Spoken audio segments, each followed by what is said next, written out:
Let's go over how to treat low blood sugars. We're going to be going over something called the 15-15 rule for treating low blood sugars. And the first step is to check your sugar. So how do you know when to check your sugar for a low? Well, if you feel like you're having a rapid heartbeat, if you're shaky, sweaty, nervous and anxious, feeling irritable or confused, having dizziness or unexplained hunger, you might be having a low blood sugar and it's best to go ahead and check. If it's under 70, go ahead and proceed to step 2. If you can't check, assume that it's low. And if it's between 70 and 80, skip ahead to step number 4. So if your blood sugar is under 70, you want to go ahead and have 15 grams of fast-acting sugar. And that's where our first 15 comes in, 15 grams of sugar. Here are some examples. You could have a half cup of fruit juice, a half can of regular soda, but make sure it's not diet because that doesn't have real sugar. You could have 3 or 4 glucose tablets, 3 or 4 hard candies. Make sure they are the hard kind though, not like chocolates. Or even a tablespoon of honey or a tablespoon of syrup in a pinch will work just fine. Some things not to use. It is not most recommended to use milk because milk does also have fat and protein in it. The sugar is not going to work as fast as these other options.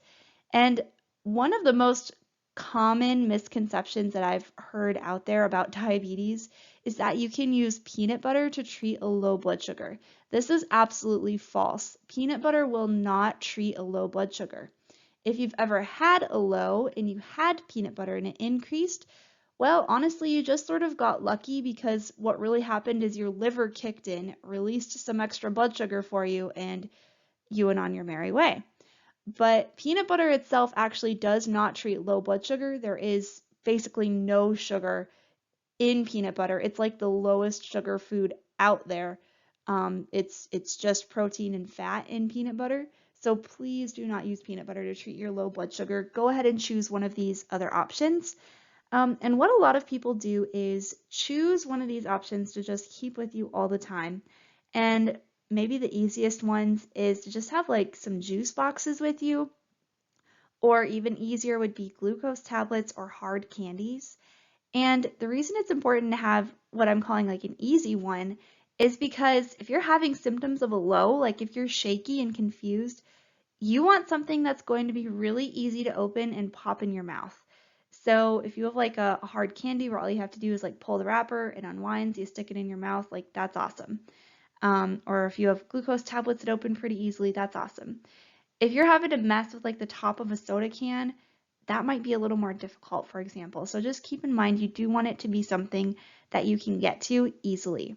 Another just kind of side note here, this is generally for people when their sugar is under 70.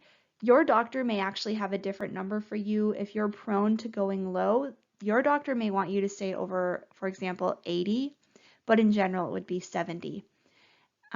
Okay, so let's go on to the next step. Step number 3 is our next 15. Wait 15 minutes and then recheck your sugar. If it's under 70, or whatever number your doctor has told you, repeat steps number 2 and 3 as needed. Once your sugar is over 70, go ahead and go to step number 4. So the first 15 is 15 grams of sugar, and the second 15 is 15 minutes to recheck. Step number 4 is to grab a snack. Having a snack really helps stabilize your blood sugars after having a low, or it can prevent a low if your sugar is kind of on the edge. So go ahead and grab a snack. Your snack should have some protein and some carb in it. Some ideas that are quick and easy and plant-based would be bread with peanut butter, fruit with nuts, crackers with preferably a plant-based cheese, or some veggies and hummus. And again, remember that your doctor might have a different number in mind for you for what is considered low, so just keep that in mind. But if you've gone through this 15-15 rule a few times and your blood sugar is not coming up, Or if your blood sugar is under about 55, you need to go ahead and get medical help right away. A low blood sugar is a medical emergency, so you don't want to delay getting help if you're not getting it increased into safe ranges, or if it is under that 55 mark, you'll want to get medical help immediately. So I'll see you in the next video, and hopefully that was helpful for you.